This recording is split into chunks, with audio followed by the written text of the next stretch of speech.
Sa inilabas na non-commissioned survey ng grupong Okta Research, parehong bumaba ang trust at performance ratings ni Pangulong Bongbong Marcos at Vice President Sara Duterte. Statistically unchanged ang tawag ng Okta, saan ito'y bahagyang pagbaba ng ratings ng Pangulo. Pero significant o kapansin-pansin daw ang pagbaba ng rating ni Duterte nitong Setyembre.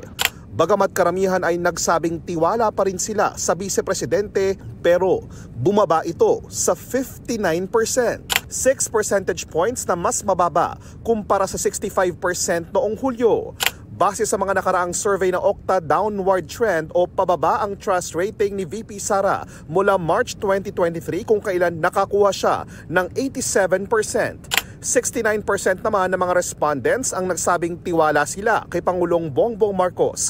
Bahagyang mas mababa kaysa sa 71% noong second quarter. Pero ayon sa Okta, pasok daw ito sa margin of error na plus-minus 3%. Karamihan din sa mga respondent ang naghayag ng pagtitiwala kina Senate President Francis Escudero sa trust rating na 67% at kay House Speaker Martin Romualdez na nakakuha ng 61%. Bahagya namang tumaas ang trust rating ni Chief Justice Alexander Gesmundo sa 15% mula 13% nitong Hulyo. 8 percentage points naman ang ibinaba ng performance rating ni Duterte na nasa 52% kumpara sa 60% na rating niya noong second quarter.